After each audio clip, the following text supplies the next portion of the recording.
ఈరోజు దేవుని వాగ్దానము. నీకు వాగ్దానం ఇచ్చిన దేవుడు నమ్మదగిన వాడు, విడవడు, ఎడబాయడు. Praise the Lord. అందరూ బాగున్నారు కదూ? దేవుడు మహాకృపను బట్టి మరోసారి ఈ రీతిగా మిమ్మల్ని కలవడానికి ప్రభు ఎంతో కృప చూపించారు. ఈ ఉదయకాలమే దేవుడి సన్నిధిలో మరి ప్రార్థన చేసి మొరపెట్టి మరి దేవుడిచ్చిన వాగ్దానం చేతబట్టుకొని మీ మధ్యగా రావడానికి ప్రభు ఎంతగానో కృప చూపించారు. ఈ సమయం చిన్న ప్రార్థన చేసుకొని దేవుడి వాక్యాన్ని ధ్యానం చేసుకుందాం. పరిశుద్ధురా, ప్రేమ కలిగిన తండ్రి, అనేకమైన వందనాలు, స్తుతులు, స్తోత్రాలు చెల్లిస్తున్నాం. మీరు ఇచ్చిన వాగ్దానం చేతబట్టుకొని మరోసారి నిలబడి ఉండగా మీ సహాయం అందించును గాక. ఆమేన్. నా ప్రేమైన దైవజన్మ, కీర్తన గ్రంథం 34 అధ్యాయము 10వ వచనాన్ని ధ్యానం చేసుకుందాం. సింహ పిల్లలు లేమిగలవై ఆకలిగొనును, యెహోవాను ఆశ్రయించే వారికి ఏ మేలు కొదువై ఉండదు. దేవుడు స్తోత్రం. చదవబడుతున్న వాక్యాన్ని బాగా మనం పరిశీలిస్తూ ఉంటే అడవి మొత్తానికి కూడా రాజు అనబడింది ఏదైనా ఉందంటే సింహమే.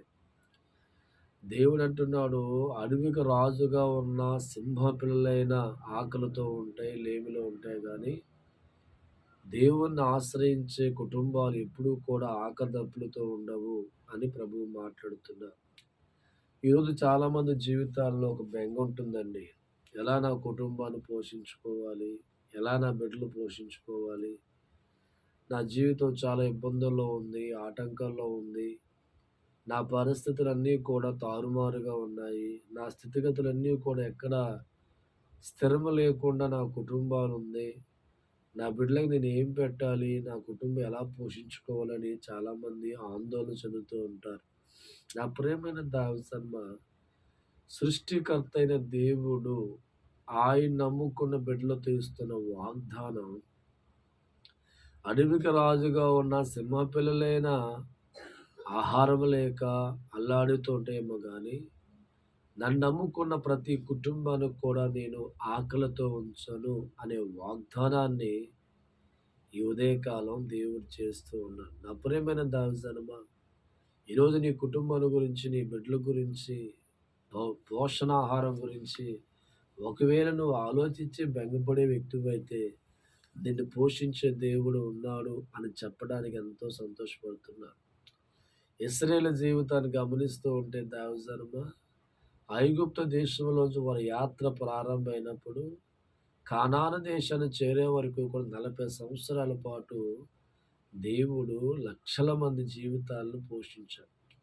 6,53,000 మంది జనులను, కాలబలాన్ని దేవుడు పోషించాడు. ఏ రోజు కూడా వారు పొయ్యిలిగిచ్చిన దినాలు లేవు. ఈ రోజు కూడా వారి చేతులతో వండుకున్న పరిస్థితి లేదు. కానీ పగల మేఘస్తంభమే, రాత్రి అగ్నిస్తంభమే ఉన్న దేవుడు వారి అవసరాన్ని బట్టి వారికి ఆహారాన్ని ప్రతిరోజు కూడా ఉదయము సాయంత్రము మరి 41 సంవత్సరాల పాటు దేవుడు వారి జీవితాలను పోషించాడు. ఈరోజు మనం నమ్మాలి, మనల్ని పోషించే దేవుడు మనకు ఉన్నాడని. ఏదో ఒక మార్గాన్ని తెరిచి ఆయన సహాయం అందించి మన జీవితాలు పోషించే దేవుడిగా ఉన్నాడని మనము కూడా బలముగా నమ్మాలి.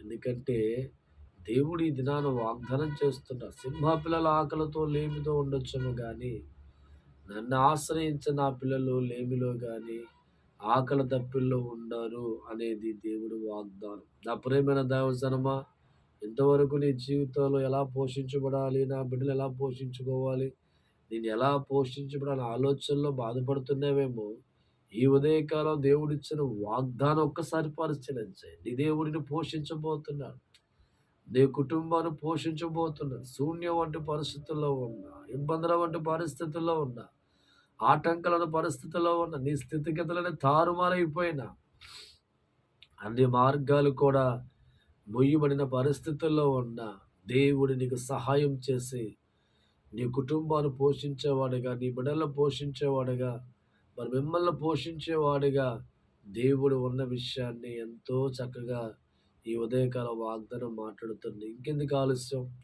నాతో పాటు విశ్వాసంతో ఏకీభవించి ప్రార్థించాను. పరిశుద్ధుడా, ప్రేమ కలిగిన తండ్రి, మీకు వందనాలు. ఈ రోజుల్లో అనేకులు ప్రభా ఎలా పోషించబడాలి, ఎలా మాకు ఆహారం పొందుకోవాలని ఆలోచనలో, బాధలో, దుఃఖంలో ఉన్నవారు చాలామంది ఉన్నారు తండ్రి. ఈరోజు మా అందరికి ఇచ్చిన వాగ్దానం బట్టి నీకు వందనాలు తండ్రి. సింహ పిల్లలైన ఆకలితో ఉంటేమో కానీ నిన్ను ఆశ్రయించే వారి జీవితాలు ఏనాడు కూడా ఆకలి దప్పుల్లో ఉండవని మాట్లాడుతున్నావు తండ్రి. ఆనాడు ఇశ్రాయేలుకి 40 సంవత్సరాల పాటు నీ సన్నిధిలో ఉన్న ఆహారాన్ని అందించి వారిని బ్రతికించి పోషించావు తండ్రి. ఇదిగో నీ వాగ్దానం చేత పట్టుకొని ప్రార్థిస్తున్నా. ప్రతి కుటుంబంలో ఉన్న ఆహార కొరత దూరపరచండి, లేమి దూరపరచండి. నీ సహాయం వారికి అనుగ్రహించి ప్రార్థిస్తున్నాం తండ్రి. ఈ సమయమందున ప్రతి పేదరికాన్ని కొట్టివేయండి తండ్రి.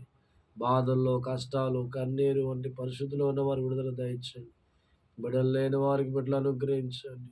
ఆయన ఇదిగో వివాహం కాని వారికి వివాహం జరిగించండి తండ్రి. అప్పులు బాధల్లో ఉన్న వారికి విడుదల దయచేయండి తండ్రి. ప్రభా నీకు వందనాలు. తన సమస్యలు, రోగాలు, ఇబ్బందులతో ఉన్న వారి విడుదల దయచేయండి తండ్రి. అయా నీ సన్నిధానములో ప్రార్థన చేయించుండగా నీ కృపను బట్టి నాయన సహాయం అందించండి. వ్యవసాయం, పాడి, పంట, మోటార్, ఫీల్డ్ ప్రతి ఒక్క కార్యక్రమంలో వారు దీవించండి తండ్రి. నాయన ఎవరు ఈ ఆశతో ఉదయకాలం పనులు ప్రారంభిస్తున్నారు వారన్నీ సఫలపరచమని యేసునామమున తండ్రి. ఆమేన్. Praise the Lord. మిమ్మల్ని మీ కుటుంబాలు దేవుడు దీవించును గాక. ప్రేమైన దైవజనమా, ఈ ఉదయకాలం అనే ఈ యొక్క వాగ్దానం అనే యొక్క కార్యక్రమాన్ని దేవుడు ఆత్మ ప్రేరేపణతో జరిపించబడుతుంది. మా యొక్క యూట్యూబ్ ఛానల్ వైఏజే ప్రేయర్ మినిస్ట్రీ. దీన్ని సబ్స్క్రైబ్ చేసుకోలేని వారికి సబ్స్క్రైబ్ చేయండి. అనేకులకి ఈ ఛానల్ పరిచయం చేయండి. దేవుడు మిమ్మల్ని మీ కుటుంబాలు దీవించును గాక.